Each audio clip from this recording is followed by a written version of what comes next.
പണ്ട് നാട്ടിലൊക്കെ ഉള്ളപ്പോൾ നാട്ടിലിങ്ങനെ ബസ് പോകുമ്പോൾ ഈ ജാഥകളും സൈക്കിൾ റാലികളൊക്കെ കാണുമ്പോൾ ശരിക്കും പറഞ്ഞാൽ ഭ്രാന്തെടുത്തിട്ടുണ്ട്. ഫുൾ ബ്ലോക്കാക്കി ഇത് നമ്മുടെ നാട്ടിൽ മാത്രമേ ഉള്ളൂ എന്നുള്ളൊരു തോന്നലൊക്കെ ഉണ്ടായിരുന്നു. നിങ്ങൾക്കുണ്ടാവും പലർക്കും, ഇതെന്താ ഇങ്ങനെ നടുപോലെ ഇങ്ങനെ പോവാണ് നമ്മളെ യാത്രകൾക്ക് എല്ലാം ഒരു തടസ്സം ഉണ്ടാക്കിയിട്ട്. പക്ഷേ ഇത് നമ്മുടെ നാട്ടിൽ മാത്രമൊന്നുമല്ല കേട്ടോ ഈ കലാപരിപാടി ഉള്ളത്.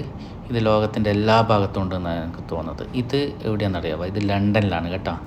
ഇത് ലണ്ടനിലെ സെൻട്രൽ ലണ്ടനാണ്, ഏറ്റവും ബിസി ആയിട്ടുള്ള ലണ്ടനിലെ ഒരു റോഡാണിത്, സെൻട്രൽ ലണ്ടനിലെ.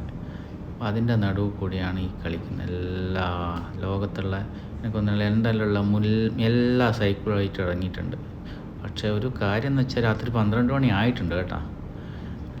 12 മണിക്കുള്ള സൈക്കിൾ റിക്ഷയും സൈക്കിളും ഉള്ള എല്ലാ കോലത്തിലുള്ള സൈക്കിളും സാധനങ്ങളൊക്കെ ആയിട്ട് ഇറങ്ങിയിട്ടുണ്ട്. കണ്ടപ്പോൾ പെട്ടെന്ന് ലണ്ടനിലെ പല കാഴ്ചകളും ഇങ്ങനെ കണ്ടിങ്ങനെ വരുമ്പോൾ ഇത് കണ്ടപ്പോൾ എനിക്ക് പെട്ടെന്ന് നമ്മുടെ നാടിനെ എന്തോന്ന് അറിയില്ല, പെട്ടെന്ന് ഓർമ്മ വന്നു. അതുകൊണ്ടൊന്ന് ഷെയർ ചെയ്തതാണ് കേട്ടോ. അപ്പോൾ ഈ കലാപരിപാടി കുറേ ഉണ്ട്. പോലീസുകാരൊക്കെ വന്ന് നോക്കിയിരിക്കും, നമ്മുടെ നാട്ടിലെ പോലെ തന്നെ തെളിക്കുന്നുണ്ട്, പൊളിക്കുന്നുണ്ട്, നോക്കി നിൽക്കുന്നുണ്ട്, ബ്ലോക്കാക്കുന്നുണ്ട്. കുറേ പേര് അങ്ങോട്ടും ഇങ്ങോട്ടും എന്തെല്ലോ പറഞ്ഞിട്ട് പോകുന്നുണ്ട്. അപ്പോൾ അങ്ങനെയാണ് സ്ഥിതി കേട്ടോ. അപ്പോൾ നിങ്ങൾ വിചാരിക്കേണ്ട ഈ കലാപരിപാടികൾ നമ്മുടെ നാട്ടിൽ മാത്രമേ ഉള്ളൂ എന്ന്. ലോകത്തുള്ള എല്ലാ ഭാഗത്തും ഉണ്ട്, ലണ്ടനിലും ഉണ്ട്. കണ്ട കുറച്ച് സ്റ്റാൻഡേർഡ് സാധനങ്ങളുണ്ടെന്നേ ഉള്ളൂ, പാടൊന്നുമല്ല.